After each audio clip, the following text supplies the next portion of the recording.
E aí você que está levantando, já começa a preparar as crianças para o colégio, já estão prontas, está só esperando aí da hora exata para sair, então fiquem com a gente até aí. Não esqueça, aproveite, participe aqui do Manhã no Ar. Se você tem alguma sugestão, se você tem algum flagrante perto da sua casa, uma denúncia, quer qualquer sugestão mandar pra gente, grava aí uma mensagem de áudio e vídeo, gente, manda pro WhatsApp, que é 992258767, ou você ainda pode postar na nossa página do Facebook. Fique à vontade, você é sempre bem-vindo. Hoje, inclusive, a gente tem vários vídeos de telespectador aí que estão ajudando a gente a construir o Manhã no Ar para todos nós. Agora vamos lá para cima, vamos para o RC Cop com Adeilson, com o Alex Gomes, imagens dele com o comandante Robson. O RC Cop já está sobrevoando a cidade de Manaus, falando sobre trânsito. Bom dia, Adeilson.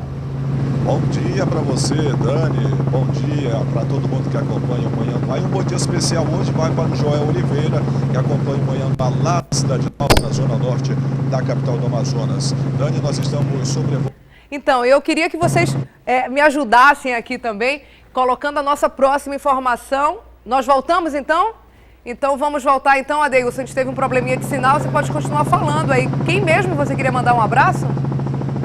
Bom dia para o Joel, que acompanha o Manhã no Ar todos os dias lá na Zona Norte, Dani. E para todo mundo que acompanha também o Manhã no Ar na manhã desta quinta-feira. Dani, nós estamos sobrevoando aqui a Torquato Tapajós, onde a gente mostra que o trânsito até o momento é bom, é com fluidez nos dois sentidos, tanto Zona Norte, sentido centro, quanto centro, Zona Norte da capital do Amazonas. Então o condutor que vai sair da Zona Norte vai encontrar trânsito bom ainda na manhã desta quinta-feira aqui na Torquato Tapajós. A coisa começa a ficar um pouco mais lenta quando o condutor sobe aqui o elevado de Flores, exatamente aqui nas proximidades da rodoviária da capital do Amazonas. Por aqui o trânsito já fica um pouco mais lento, mas está suportável ainda na manhã desta quinta-feira. Constantino Nery, como sempre, sendo uma das melhores opções para quem sai da Torquato Tapajós em direção ao centro da nossa cidade. Dani, a gente vai subir um pouquinho, só para a gente mostrar o tempo da manhã desta quinta-feira. Ontem nós tivemos muita chuva na nossa cidade e hoje, pelo que tudo indica, como a gente observa neste momento, a chuva também vai voltar a assolar a nossa cidade. A previsão do clima-tempo é de 20 milímetros de chuva e a probabilidade para que isso ocorra é de 96%, a umidade relativa do ar é de 94%. A temperatura estimada do clima-tempo para hoje, a máxima pode chegar a 30 e a mínima a 23 graus centígrados. Neste momento, o monitor do RC Cop está nos apresentando 24 graus centígrados. Daqui a pouco, a chuva pode voltar de novo na nossa cidade. Tempo fechadinho, Dani.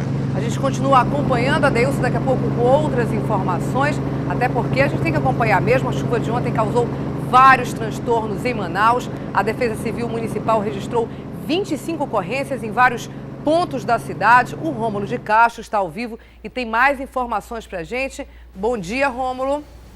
Bom dia, Daniela. Foi uma chuvarada em todas as zonas da capital. A gente, inclusive, tem umas imagens, vou pedir agora para a gente mostrar para você que está em casa, para a gente ter uma noção do que aconteceu. Essas imagens são de um parque de diversão na Mário Ipiranga. Parte do muro desabou, o terreno ficou comprometido, brinquedos foram retirados às pressas. Do outro lado da cidade, Zona Leste, como você acompanha, uma casa que ficava sobre um barranco desabou, porque a chuva acabou levando o barranco chão abaixo. Todas as zonas da capital tiveram ocorrências, mais de 20, segundo a Defesa Civil, muito trabalho para a Defesa Civil e também para o Corpo de Bombeiros. Para ter uma noção dessa chuva, Daniela, foram 96 milímetros, segundo o CIPAM. Cerca de 33% de tudo aquilo que era esperado para todo o mês de maio, ou seja, é muita água caindo sobre a capital. E para hoje, como o Adeilson acabou de mostrar, tempo nada bom aqui em Manaus. Nesse momento, inclusive, está um frio que parece que a gente nem está em Manaus. Deve chover de forma isolada durante todo o dia desta quinta-feira, Daniela. E o nosso telespectador, Leandro Nova, enviou um vídeo de trânsito na hora desse temporal aí que o Rômulo falou, a gente mostrou as imagens. Vamos ver então o vídeo do telespectador. Olha aí, prefeito, a situação da cidade quando chove. Ó. Aqui estamos no distrito, ou não sei se é no Rio Amazonas, mas olha lá. Aí, prefeito, fica o apelo aí, ó. É na Avenida Rodrigo Otávio, aqui pertinho de onde a gente está nesse momento. E realmente a situação mostrada aí pelo telespectador, pelo Leandro, muito complicada. Realmente é o que causa trânsito lento. A gente vê lá de cima os transtornos que a chuva causa e aqui embaixo, olha só, o porquê. Tem várias áreas de alagamento, como a gente mostra aí. Vamos voltar a falar com o Rômulo. A falta de energia, cadê o Rômulo? A falta de energia também causou uma série de transtornos, né? Vários bairros ficaram desabastecidos de energia, ainda por conta da chuva de terça-feira, não é isso, Rômulo? Exatamente isso. De acordo com a concessionária que administra o serviço aqui na capital, a Eletrobras Amazonas Energia, pelo menos 20 bairros em todas as zonas da capital, como a gente mostrou ontem aqui no Manhã no Ar, ficaram sem energia elétrica por mais de 24 horas. Nós vamos acompanhar agora uma reportagem sobre esse assunto. A pouca luz não vem dos postes, mas sim do cargo da Eletrobras Amazonas Energia. Os funcionários da concessionária passaram a noite toda tentando restabelecer o serviço no bairro Vieira Alves, zona Centro-Sul, que foi interrompido depois que este telhado foi parar em cima da fiação. Houve uma ventania muito forte, eu imagino que deve ser acima de 80 km por hora o vento, e levantou o telhado completamente e caiu na média e na primária e levou o poste consigo. Uma parte do bairro ficou mais de 11 horas sem energia. Tivemos que retirar todos os cabos das casas, é o que é o mais demorado, é mais fácil você plantar o poste, puxar a rede e reconectar, que é muito mais demorado. Demora que foi motivo de perda desta doceria. Teve um prejuízo de pelo menos R$ 950. Perdemos grande parte da nossa produção diária, né, que trabalhamos com parte de produtos gelados, sorvete, picolé, perdemos todos. A parte dos salgados também. A chuva desses 2 dias causou vários prejuízos. De acordo com a Eletrobras Amazonas Energia, na terça-feira, 8 alimentadores foram desligados por causa do temporal. Nessa quarta, outros 4 também deixaram de funcionar pelo mesmo motivo.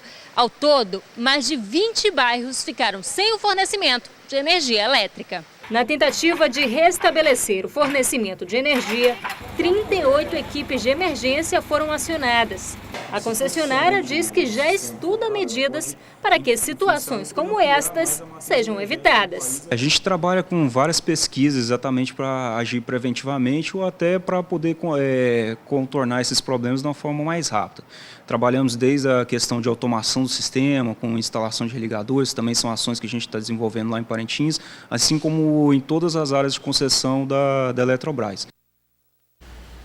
E não é só isso, para muita gente o transtorno continua. Desses 20 bairros, as equipes, mais de 30 da Eletrobras, conseguiram restabelecer o serviço, mas hoje 8 bairros na capital ainda estão sem energia elétrica. A gente vai mostrar agora a lista para você ficar por dentro. São os bairros Colônia Oliveira Machado, Aleixo, Alvorada, Cidade Nova, Compensa, Flores, Planalto, Planalto, Ponta Negra e Tarumã, isso, Rômulo. Ponta Negra e Tarumã, não consegui enxergar direitinho daqui, mas é exatamente isso, Daniela. As equipes da Eletrobras continuam fazendo o serviço para restabelecer o abastecimento aqui na capital, só que é complicado justamente por causa dessa manutenção. Agora você aí de casa, pertence a um desses bairros, tem alguma reclamação ou dúvida, ligue agora mesmo para o call center da Eletrobras Amazonas Energia, vamos colocar o telefone, é o 0800 701 3001. Por meio desse telefone, você consegue pedir ajuda numa situação como essa, Daniela. Muito obrigada, Rômulo, pelas suas informações e torcer aí que para as pessoas tenham a energia restabelecida o mais rápido possível, que a gente sabe todos os transtornos que isso provoca na vida das pessoas. Obrigada, Rômulo. A gente volta daqui a pouco com você com outras informações. Até mais. Tomara que volte logo realmente a luz, né, a energia para essas pessoas. Agora a gente vai mudar de assunto e continuar acompanhando a situação da cheia no Rio Negro. Olha aí a régua, vamos botar aí a nossa régua de medição, um comparativo com os anos anteriores, só para a gente relembrar aí os anos de 2012, 2013 e 2014. E voltam as preocupações de quem mora nas margens do rio aqui na cidade. Desde o início do mês, o Rio Negro já subiu quase 40 centímetros. Gente, é água pra caramba. Se permanecer nesse ritmo acelerado, a semana que vem deve ser atingida a cota de emergência. E olha que ainda é 7 de maio. Vamos ver a reportagem da Adriane. A água que sobe e leva ao lixo é a mesma que traz o desespero para quem mora às margens do rio ou dos igarapés da cidade. Natasha tem apenas 7 anos, mas já convive desde que nasceu com essa realidade. Ela tem medo de sair de casa depois que caiu de uma ponte. Fica com medo quando tu passa pela ponte de cair de novo, alguma coisa assim? Tem. Quando o rio está subindo, você fica com medo também? Sim. Você fica com medo de quê? De eu cair dentro d'água. Além dos acidentes, as crianças são mais vulneráveis também a doenças típicas do período de cheia, causadas principalmente pelo acúmulo de lixo próximo às residências. Junto com o lixo sobe também o rato, barata, essas coisas que dão doença, né? Então isso é muito perigoso, isso é muito difícil nesse período de enchente, fica muito difícil. E a preocupação aumenta a cada chuva. O Rio Negro vem subindo em ritmo acelerado. Nos últimos 6 dias, o nível cresceu 38 centímetros. E nesta quarta-feira, atingiu a marca de 28 metros e 41. Está apenas 53 centímetros para atingir a cota de emergência. A gente olha a água, né, ela vem subindo a cada dia mais, ainda mais com a chuva. A chuva sobe cada dia mais. Quando a chuva vem forte, a água sobe também. A preocupação faz muito sentido. Nos últimos 10 anos, apenas em 2007 e 2011, a cota de emergência do Rio Negro não foi atingida. E se o rio continuar subindo por dia 6 a 7 centímetros, em uma semana, a cota será ultrapassada. Uma cota de emergência é uma anomalia, significa que o nível do rio atingiu um máximo e que pode afetar das pessoas no terreno. Ou seja, quando se atinge a cota de emergência, significa que boa parte dos moradores já encontram-se com suas casas alagadas. De acordo com a previsão do Serviço Geológico do Brasil, o Rio Negro vai subir até junho e pode atingir até 29 metros e 62 centímetros. Mas existe também a expectativa de que a subida reduza nos próximos 15 dias. Isso porque a cheia em Manaus é influenciada pela enchente nos Solimões, que reduziu em 7 centímetros nesta quarta. Nesse momento, Tabatinga, o Rio Solimões, apresenta uma certa estabilidade com tendência de descida. Isso deve se refletir aqui para Manaus e imediações nos próximos 30 dias. É o que esperam ansiosamente os moradores de áreas alagadas. No bairro da Raiz, Zona Sul, o igarapé está muito próximo às palafitas. A Defesa Civil construiu algumas pontes de acesso às casas, mas o serviço não chegou a todos. Quem já ficou isolado em cheias anteriores teme passar por tudo de novo. E também passar por dentro da água, né? Que a gente passa porque é o jeito. A gente tem que passar, né? É o jeito de sair daqui, debaixo na água até nos pés quando enche. Triste mesmo a situação das pessoas que moram à margem dos igarapés. Agora vamos ao estúdio da Rádio A Crítica conversar com o Delto Correia e também com a Adriane Diniz, que fez inclusive essa reportagem que a gente acabou de falar agora sobre a cheia aqui no Rio Negro. Bom dia, meninos, tudo bem? Bom dia, Bom dia, Daniela. Adriane, eu queria falar primeiro contigo, antes de falar com o Newton. O assunto do Newton também é um assunto quente, política, mas antes eu quero falar contigo sobre essa questão da cheia, né? Quando a gente vai fazer uma reportagem, anda aí entre as palafitas e tudo, a gente vê de perto o drama das pessoas, né? Deixa de ser apenas um número, uma cota, um índice, uma estatística e passa a ter rosto, passa a ter voz, a gente vivencia isso. Como é que as pessoas, no seu ponto de vista, estão encarando mais uma vez uma cheia esperada, uma cheia muito grande? Elas encaram com muita preocupação e ontem eu estive lá na comunidade, lá no bairro da Raiz. O bairro da Raiz não fica próximo ao rio, mas ele tem o igarapé ali que é represado. Então, quando enche o rio, automaticamente as pessoas se preocupam muito. E eu estive durante a chuva, que atingiu a cidade da manhã inteira, então é desesperador. As pessoas ficam muito preocupadas quando a água vai subindo. Eu estava lá e vendo a água subindo. E as pessoas me diziam, olha, ontem estava naquela marca, hoje já está aqui. porque o ritmo está muito acelerado dessa subida, como deu para perceber aí na reportagem, de 6 a 7 centímetros por dia desde que começou o mês de maio, e as pessoas estão muito aflitas, elas temem não poder mais sair de casa, porque a água vai subindo e automaticamente cobrindo as pontes, que inclusive já foram até levantadas, algumas até a própria Defesa Civil construiu, outras não, eles mesmos tiveram que se virar. Então, quando uma casa sai, eles aproveitam aquela madeira para fazer a ponte, para elevar, para tentar lidar com essa rotina que existe há muito tempo, né? Nos últimos 10 anos, apenas em 2 anos, a cota do Rio Negro não atingiu a emergência. E a gente continua acompanhando, realmente é uma situação dramática para quem vive dia a dia, vê o rio subindo aí, né? Olha pela janela e vê a água subindo. Agora eu vou mudar de assunto, vamos falar de política. Então, Newton, já era esperado aí a desfiliação do Marcelo Ramos, que de fato aconteceu. Agora, eu li ainda agora no Jornal A Crítica, foi pelo Facebook, foi? Ele distribuiu mensagem nas redes sociais, que é uma prática que ele tem usado há muito tempo, né? Distribuiu mensagens no WhatsApp, no Facebook, no Instagram.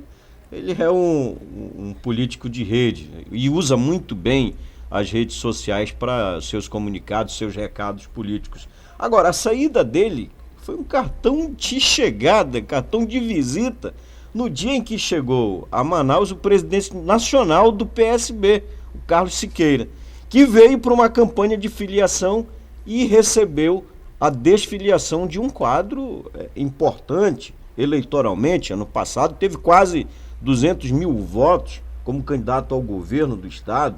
Foi estratégico, Newton? Foi assim um grande finale, você acredita? Ele já estava preparando um constrangimento ao PSB do Amazonas. Essa relação PSB-Marcelo Ramos já vinha desgastado desde antes da eleição, quando Marcelo enamorou por demais Marina Silva, demonstrando aí que iria se filiar à rede, se a rede, enfim, viesse a ser fundada, o que não aconteceu até agora, e até o próprio Marcelo já se distancia da rede, está enamorando o PV, e vai ficar isso. O Marcelo agora está sem partido e vai buscar uma sigla que ele não vai de novo poder chamar de sua.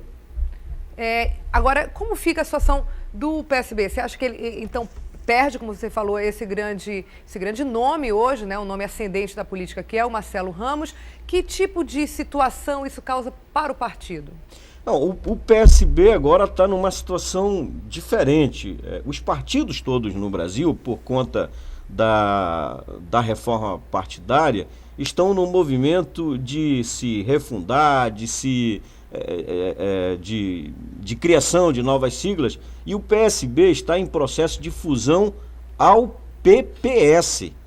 Aí a gente está falando de Serafim Corrêa e Issa Abraão. Será que Issa continua no PPS? Eu tenho até curiosidade de saber como é que foi a participação dos socialistas ontem no evento do PSB. Ou será que o PSB vai ficar só? Enfim, são questões que estão surgindo e que são novas. Eu abordei essa semana aqui, nessa bancada, o presidente estadual do PPS, o deputado federal Issa Abraão, e ele disse que há espaço para conversa com o Serafim Corrêa. Mas os dois partidos, PPS e PSB, estão interessados na sucessão municipal do ano que vem, não só em Manaus, mas também no interior do estado. É a dança das cadeiras da política partidária no nosso estado, né? Só para você ter uma ideia, Daniela, veja como é que vão ficar os partidos daqui para diante com essa reforma. O DEM vai se fundir ao PTB e dessa fusão, esses dois partidos devem migrar para uma segunda fusão com o PMDB, formando uma bancada parlamentar na Câmara dos Deputados em torno de 170 parlamentares. As coisas vão mudar muito a partir de agora. E a gente, claro, acompanha aqui na TV e na rádio também. Obrigada, meninos. Até amanhã. Até amanhã. Deixa eu só registrar que nós estamos aqui entrevistando o vereador Mário Frota, que tem uma proposta de mudar o horário de funcionamento do comércio para tentar resolver, em parte, dar um alívio para o trânsito e o transporte público. Começa mais tarde. Então aí a dica, né, quem estiver saindo de casa daqui a pouquinho, para ir trabalhar, levar as crianças no colégio, já liga aí na na Rádio A Crítica. Acompanha essa entrevista super interessante. Obrigada, gente. Obrigada. Valeu, até amanhã. A gente vai a um pequeno intervalo, são 6 horas e 51 minutos. E volta daqui a pouco falando sobre um policial que foi morto a tiros ontem à noite na Avenida do Turismo e outras 8 mortes que aconteceram nessa madrugada na cidade de Manaus. Foi realmente uma madrugada violenta, atípica. A gente vai dizer por quê, provavelmente, mostrar essa situação daqui a pouquinho no nosso retorno. São 6 horas e 54 minutos, estamos de volta e vamos lá para cima no RC Coop mostrar como é que está a nossa cidade, mais nublada ainda, mais nublado que isso, impossível, não é isso, Adeilson? Muito fechado o tempo, a gente começa a ver aqui na lente até alguns respingos de umidade, de chuva, é isso? Exatamente, Dani, já começa inclusive a chover um pouco ali no horizonte, aqui na zona leste da capital do Amazonas, a chuva já vem muito forte mesmo. Ali para o lado do São José, do Puraquequara, do Tancredo Neves, nesses bairros da zona leste da capital do Amazonas, a chuva já é bem intensa, como a gente mostra aí nas imagens do repórter cinematográfico Alex Gomes. Então a gente chama a atenção para quem vai sair de casa e possa se preparar, né, levar o guarda-chuva, a capa de proteção, porque daqui a pouco a chuva já começa a chegar principalmente nos bairros aqui da zona leste da nossa cidade. Daqui a pouco vai chegar também no Distrito Industrial. Nós estamos aqui nos aproximando da bola da Samsung. Vamos descer um pouquinho, Alex, só para a gente mostrar que o trânsito por aqui, apesar desta lentidão no sentido bola da Samsung aqui na zona leste, o trânsito a gente pode considerar como bom. É uma opção para quem vai sair da zona leste, seguir aqui pela Altasmiri, pegando a bola da Samsung para tentar sair aqui na Avenida Buriti, porque por aqui o trânsito é bem melhor se a gente comparar com a Alameda Cosme Ferreira, lá pela bola do Coroado, Dani. Tomara que vocês consigam continuar sobrevoando, né, Adeilson? Porque a gente acaba tendo um impedimento aí técnico. Quando chove muito, o helicóptero tem que baixar. Se já estiver chovendo, nem chega a subir. Porque realmente o que mostra, as imagens do Alex mostram, é o tempo muito fechado, nuvens muito carregadas, escuras. A gente não consegue nem ver, inclusive, o horizonte. É difícil a gente ver a linha do horizonte, porque está muito nublado. Aquela parte ali, Dani, é a zona leste de Manaus, inclusive já compreendendo também um pedaço da zona norte. Ou seja, realmente, como você falou muito bem, o tempo já é fechado, o horizonte já não tem nem muita possibilidade de a gente enxergar com detalhes, com bastante precisão, porque a chuva já é bem forte mesmo, acometendo principalmente a zona leste da capital do Amazonas. Daqui a pouco, o povo da zona norte se prepare, porque a chuva está chegando por lá também. Tomara que a gente continue sobrevivendo por aqui, porque se realmente chegar muito mais forte, nós vamos ter que descer, a nossa equipe vai ter que descer, Dani. Obrigada, Adeilson. A gente volta então, se possível, a qualquer momento com vocês. Eu pediria que o Alex segurasse aí um pouco as imagens e aqui para a produção dividir a tela. A gente já está aqui com o Márcio, porque um policial militar foi morto a tiros na Estrada do Turismo ontem à noite. E além da morte desse PM, pelo menos outras 8 mortes aconteceram só na madrugada de hoje. E o Márcio Azevedo está ao vivo no IML. No Tarumã, é isso, Márcio? No Tarumã, não é no IML. Conta pra gente mais detalhes sobre essa noite violenta.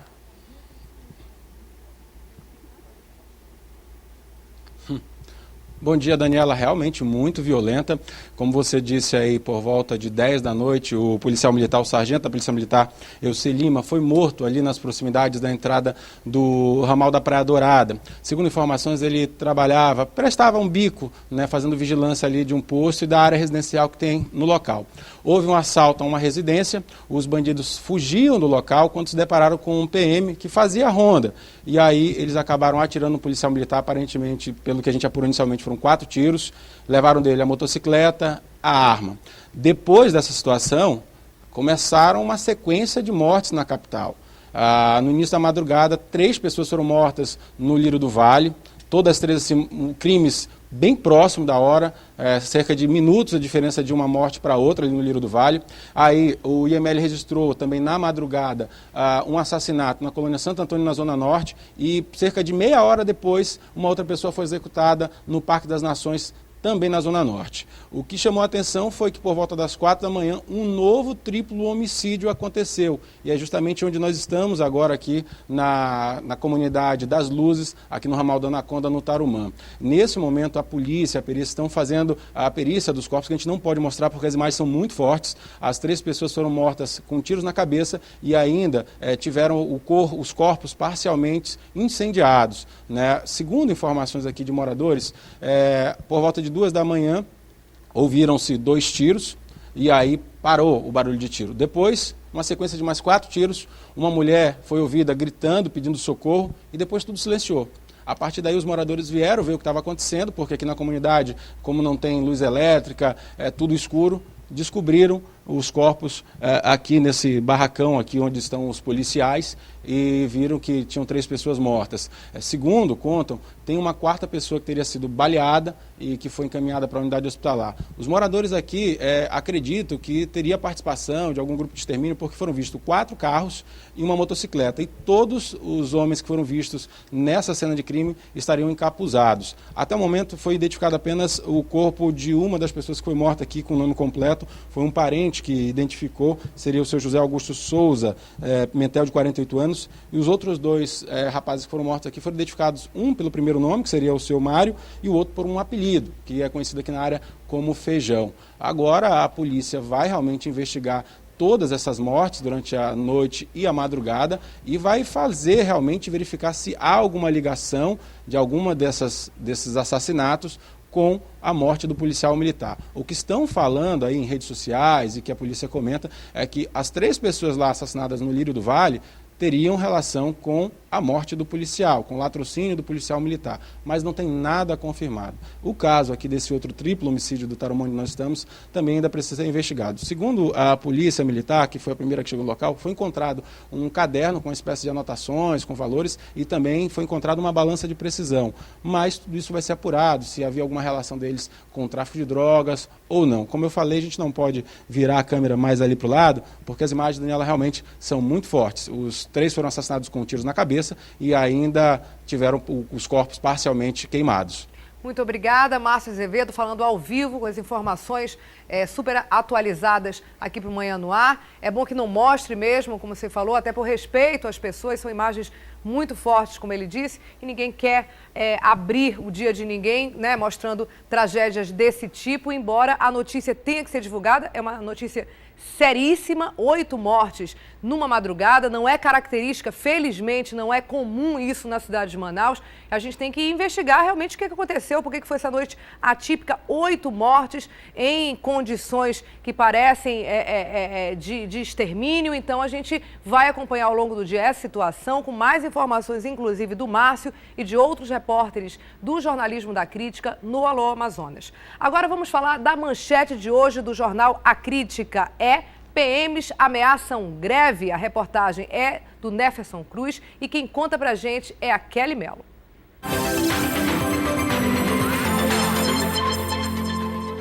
Bom dia, Daniela. No Jornal A Crítica de hoje, nós trazemos uma matéria sobre uma reunião que policiais militares tiveram ontem na Associação dos Praças, onde eles decidiram pôr um indicativo de greve caso o governo do estado não aceite as reivindicações da categoria. Eles, por exemplo, estão abrindo mão da gratificação do trabalho extra em prol da promoção de mais 2.000 policiais que já estão aguardando por isso há algum tempo. Outras informações sobre isso vocês conferem no caderno de cidades do Jornal A Crítica, que já está em todas as bancas.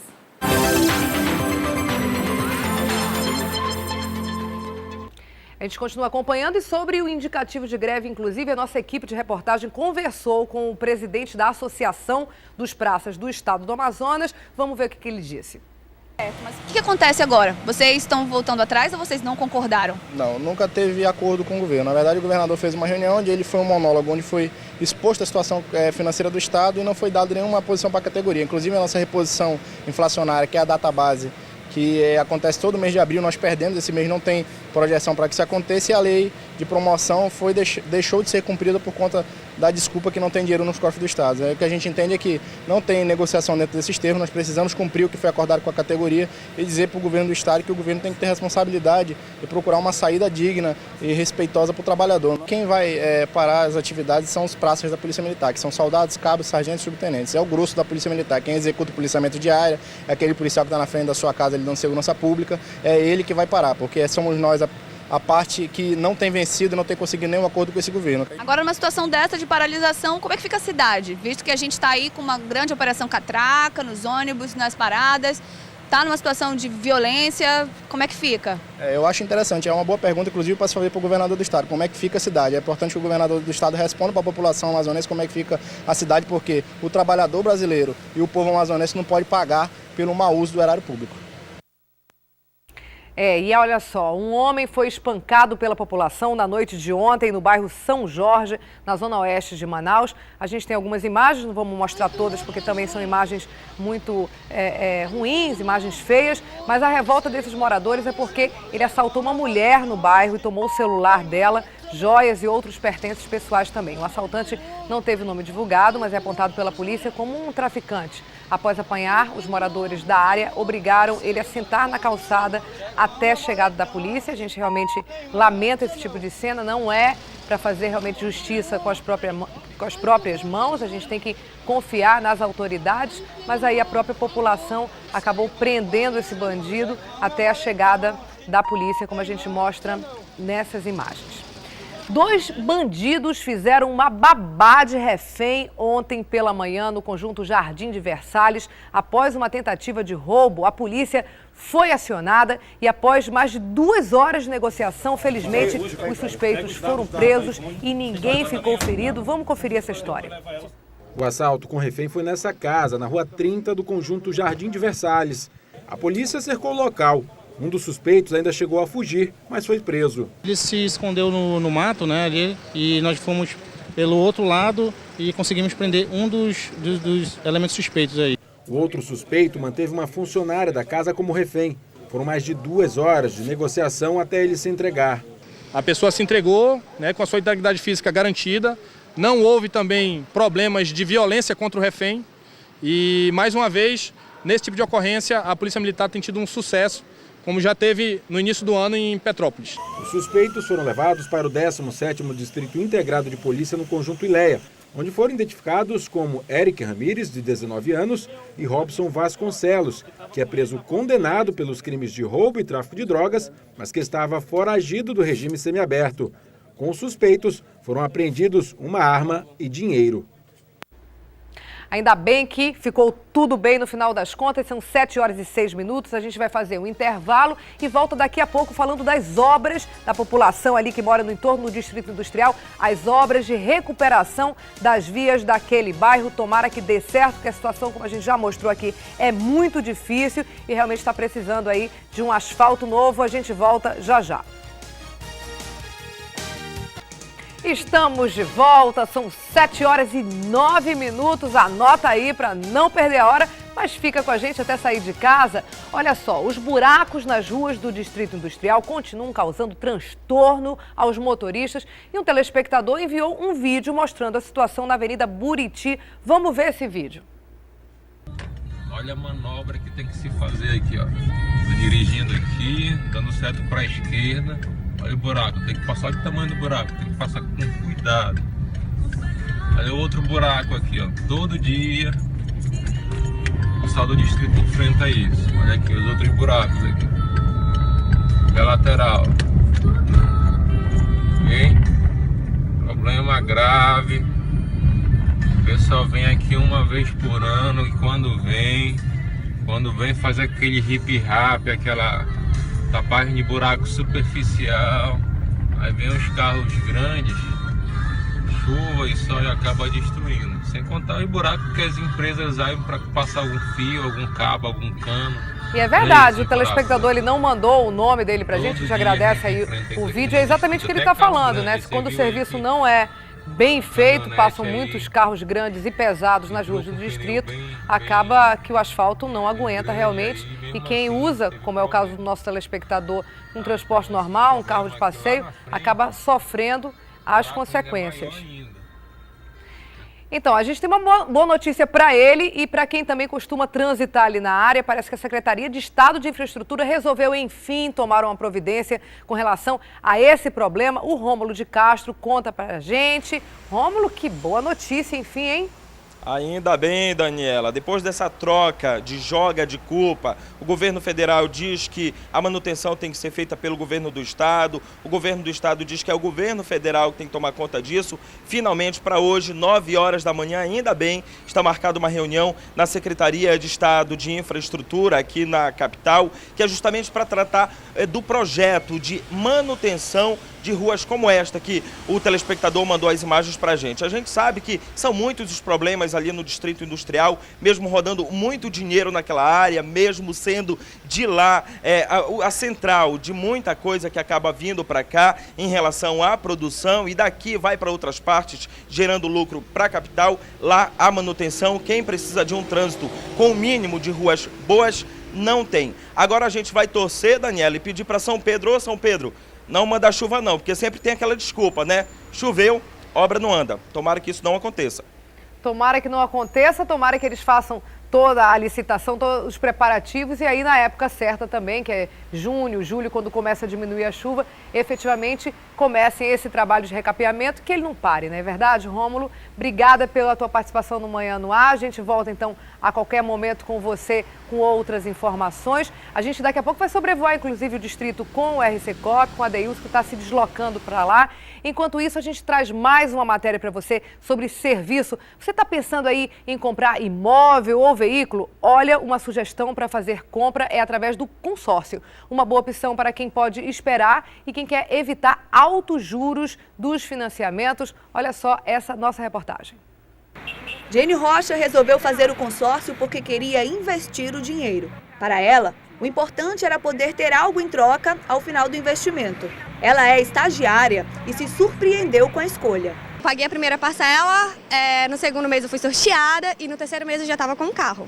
Achava que seria tão rápido? Nunca! Pagar menos é o principal atrativo de um consórcio.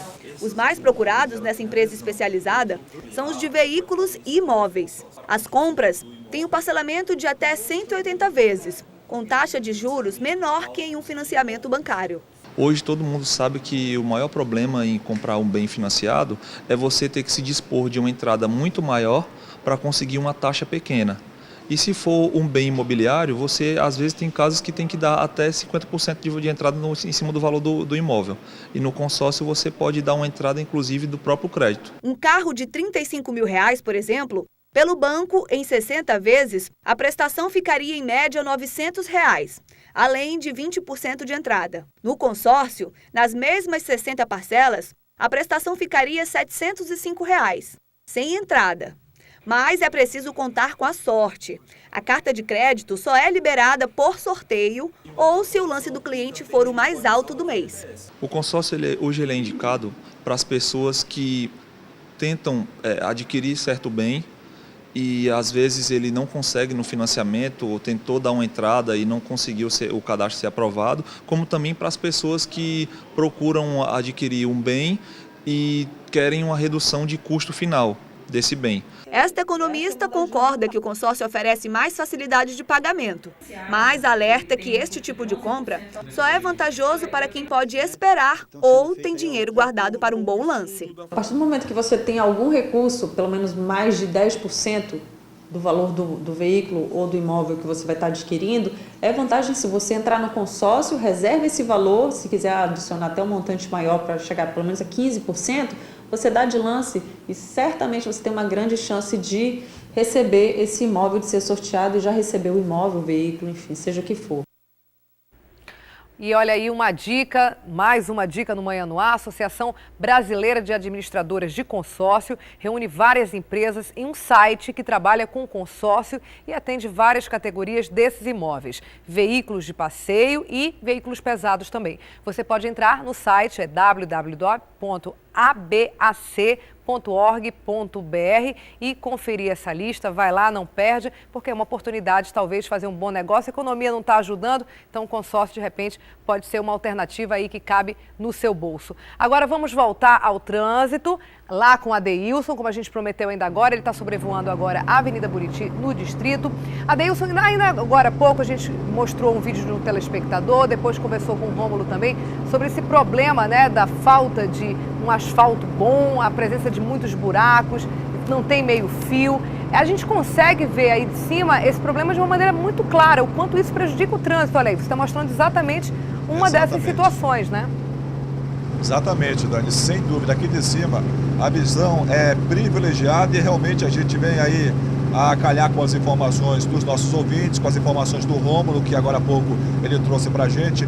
Em vários pontos do Distrito Industrial, a situação é dessa forma aí, ó, como a gente mostra. Vamos fechar só mais um pouquinho, Alex, ali. Esta aí é a segunda bola, inclusive este buraco que tem aí, ó, o condutor passa devagarinho. Quando eu estou vendo a bola da Sulframa em direção à Zona Leste, ele passa por aí, ele passa devagarinho. Neste momento, o número de veículos não é tão intenso. Agora lá vem um caminhão. Olha só, o caminhão vem em alta velocidade e aí ele tem que frear, diminui, pegando a primeira marcha, tá aí, reduz por completo. Ele para praticamente, né, Adeilson? Ele praticamente para poder conseguir passar. E esse buraco todo aí, a gente sabe que não é novo, né? Quem passa sempre por essa ajuda de distrito sabe que ele tá para fazer aniversário e não é aniversário de 1 ou 2 anos, não. É realmente já um buraco bastante conhecido, familiar de todo mundo que transita nessa região, né? Desde quando a gente começou o programa, Dani, o buraco já existe nessa localidade. A gente está acompanhando, inclusive, eu até comentava brincando aqui com o comandante Sérgio e com o repórter cinematográfico Alex Gomes, que esse buraco está se eternizando aqui nessa localidade. Só para a gente realmente localizar quem está em casa, este buraco aí fica na segunda bola. Para quem vem ali da Zona Leste, passa pela bola da Samsung, passa ali pela bola do Armando Mendes, já encontra esta segunda bola. E o buraco está no sentido inverso, né? Para quem vem lá da bola da Sulframa em direção à bola da Samsung. Esse buraco já está há um bom tempo e realmente, quando o fluxo de veículos, principalmente à tarde, quando nós estamos no horário de pico, aí realmente a situação neste ponto aqui, neste local, fica muito mais crítico. E nós encontramos, Dani, só rapidinho para a gente mostrar um flagrante. Além desses buracos, desse buraco que a gente acabou de mostrar, tem um carro em pane mecânica ali na frente, ó. A gente observa um carro, uma S10 mais ou menos, com várias melancias na sua carroceria. Ela está em pane mecânica no lado direito da pista, aqui no Distrito Industrial. Um flagrante que a nossa equipe acaba de registrar neste momento, Dani. Felizmente o trânsito está tranquilo. Obrigada, Deilson, comandante Sérgio, também o Alex. Até amanhã, então, meninos. Valeu por hoje. A gente vai para um pequeno intervalo, são 7 horas e 18 minutos e a gente volta daqui a pouco mostrando tudo sobre a 14ª rodada do Campeonato Amazonense. Não sai daí, a gente volta em instantes. E às vezes mais à noite.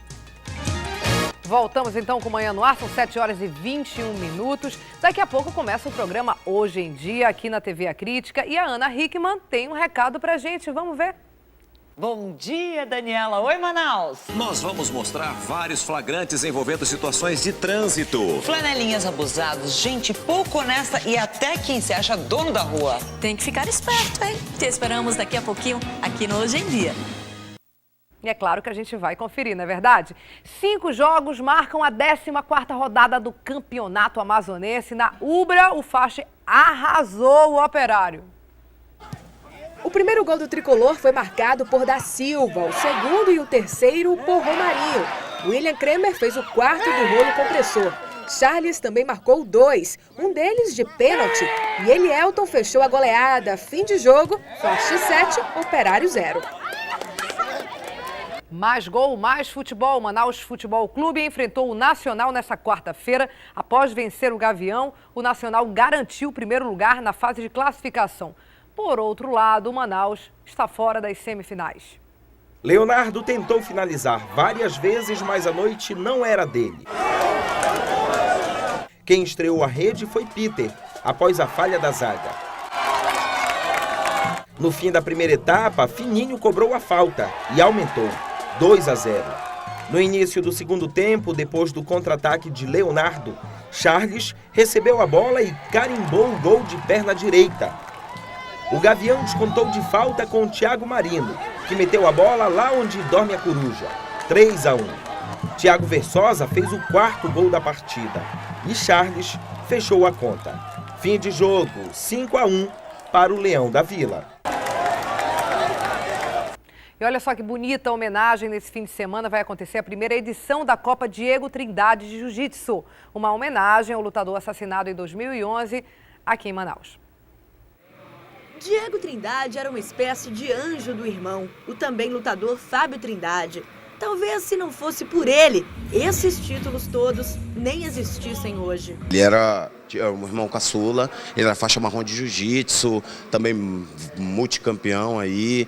Dava aula de jiu-jitsu já com um projeto social com crianças. Ele era um amor de pessoa, todo mundo que conhecia ele amava ele.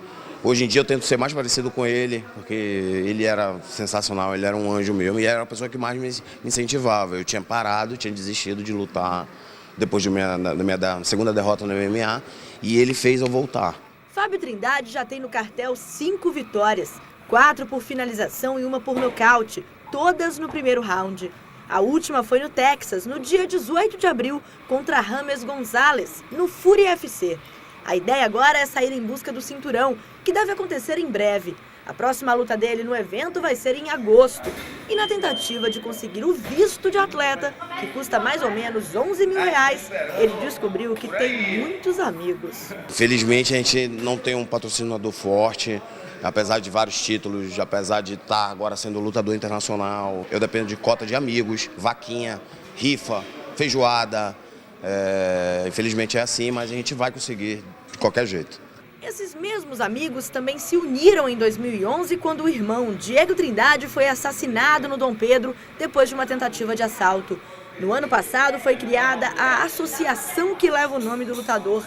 É um projeto social para crianças e adolescentes. E na primeira Copa dele, as crianças também vão ser prioridade. As crianças de 4 a 8 anos são isentas, porque o nosso foco são as crianças, por causa do projeto. São esperados cerca de 900 atletas de todas as categorias. Nesse sábado, a partir das 9 da manhã, no ginásio Nirenberg Guerra, e todos estão convidados. Todo mundo convidado, Nirenberg Guerra, primeira Copa Diego Trindade, o Instituto Diego Trindade, nosso slogan é lutando por um mundo melhor. Lute também você por um mundo melhor. E aí, quem puder prestigiar a VAC, é uma iniciativa muito legal, muito bacana realmente. Estudantes de engenharia da Universidade Estadual do Amazonas construíram um veículo para participar de uma competição de alta velocidade, a off-road, né? O objeto é pioneiro aqui no estado, é uma reportagem muito bacana, vamos conferir. Foram 15 cabeças pensando juntas, todas voltadas para um único objetivo: projetar, desenvolver, construir e ainda operar um veículo de competição. Como a área de competição é uma área que a gente se interessa muito, essa parte automobilística, o pessoal gosta muito da parte de Fórmula 1, Rally e tudo, então foi um projeto que acabou unindo o útil ao agradável. A gente aprende e da mesma maneira a gente constrói algo para competir. Depois de 8 meses de muito trabalho, o Baja finalmente ficou pronto. Na verdade, ele não ficou pronto a tempo de participar da competição nacional, como eles queriam. Mas agora ele entra na parte dos últimos testes e ajustes para participar de uma nova competição, que acontece em novembro. E olha, o Baja promete se sair muito bem. O carro atinge uma velocidade de 60 km por hora e, por ser uma competição off-road, precisa estar preparado para as adversidades do percurso. Por isso, a fase de testes é uma das principais do projeto, na qual eles vão identificar pontos de melhoria. Um dos nossos amigos teve a grande sacada de pegar um tipo de suspensão que só tinha até hoje sido usado na Fórmula 1. Que ele fez essa grande adaptação com baseado no nosso amortecedor, que era bem limitado. Ele trouxe fez uma adaptação da suspensão e colocou no nosso carro, e foi uma grande ideia. O projeto, que depois de 2 anos saiu do papel, vai muito além da competição para os universitários. É, acima de tudo, uma oportunidade de aprender e desenvolver as habilidades na prática. É o projeto mais completo que a gente tem. Então a gente aprende a soldar, aprende a mexer em freio, aprende a mexer em motor, então a gente sai daqui com um conhecimento bem amplo. E a gente chega numa empresa e é um grande destaque. A expectativa é que eles mandem bem na competição e consigam ainda divulgar essa modalidade que é tão pouco explorada aqui no nosso estado. E o nosso sonho daqui a mais, pelo menos uns 5 anos, é ter uma competição dentro do Amazonas só de Baja. Então, para a gente seria muito interessante fazer isso, uma regional aqui, e não ter que ir para o Nordeste competir. Mandaram bem, hein, meninos? Muito bacana. Já pensou construir um carro? Que legal. Olha só, vamos para nossos assuntos do dia, então. Agora, no finalzinho do programa, Tribunal de Justiça abre inscrições para concurso. Quando? Até o dia 8, ou seja, até amanhã. Outras informações no www.tjam.jus.br. O concurso do Tribunal de Justiça é um concurso para 9 municípios do estado. 25 vagas estão sendo aí oferecidas nesse concurso para agente e assistente judiciário nos níveis médio e fundamental. Vamos para outro assunto. Defensoria Pública inaugura unidade em shopping. Às 11 horas da manhã, no Parque Shopping Via Norte, a Defensoria Pública então cria essa nova estrutura que contará com uma equipe de 8 profissionais para atendimento à população na zona norte da cidade. Atenção, você que mora na Zona Norte. Atendimento na áreas de família, para pessoas que ainda não possuem aí nenhum processo na Justiça. Serão realizados, além disso, orientação e encaminhamento para demais áreas especializadas de atuação da Defensoria Pública. Essa unidade aqui funciona de segunda a sexta, de 8 às 2 da tarde. Temos mais um assunto, então, para mostrar para vocês. O Cine oferece 38 vagas em todos os postos do Cine em Manaus. Informações no manaussemprego.mte.gov.br. São 38 vagas, não perde, vai aí no centro, vai aí na internet e se você está precisando de emprego, consegue aí a sua vaga, se Deus quiser.